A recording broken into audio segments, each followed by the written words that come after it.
Hey, Pastor Steve Waldron. Satan loves textual criticism of the Bible. You might say, why?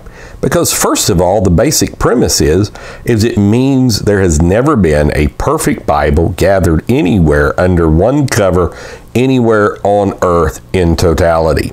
It means that we've never had from Genesis to Revelation in a perfect manner anywhere, but we're trying to reconstruct the text.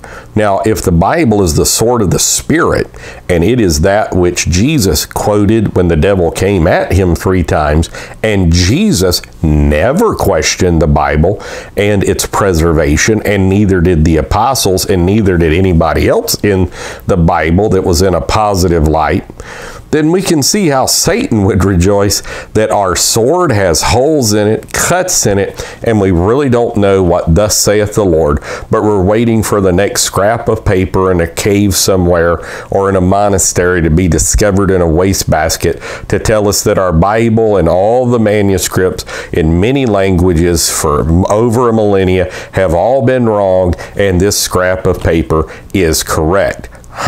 Who's the author of confusion? Yeah, I thought you would say the devil, because he is. And so God is not the author of confusion. Flesh is, Satan is. So this is why Satan loves textual criticism, because a little leaven leavens the whole lump. And so you might just think, well, this word should be translated this way. This should be, it was incorrectly done. That verse is not, well, that little leaven expands outward and breeds into atheism. What one generation believes in moderation, the next generation believes in excess. This is a law of history. And so this is why Satan just absolutely loves textual criticism.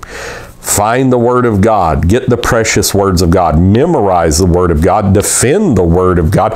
Promote the Word of God. Share the Word of God. People in religions we would consider to be false because of the touchstone of the Word of God, they defend their false books and say they're absolutely perfect, while we're the ones over here with our intellectual honesty saying, well, we've got a book that is totally filled with errors and we don't even know quite how many errors it's got, but we do know when we find something that disagrees with our theology, we'll say that the Bible's in error because our theology that's man-made has to be correct.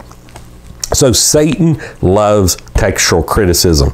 It brings a defective sword to the battle. It breeds doubt amongst the Word of God. It eventually leads to atheism, and the road to hell is filled with good works and good intentions. And as C.S. Lewis points out, the tyranny of those that think they're doing you well and are not. So be extremely careful with the whole so-called science of textual criticism, which is a man-made science and doesn't have scientific methodology in it at all, but usually has agendas and agenda-driven, as so much of science does. So God bless. We love you. We'll see you later. Bye-bye.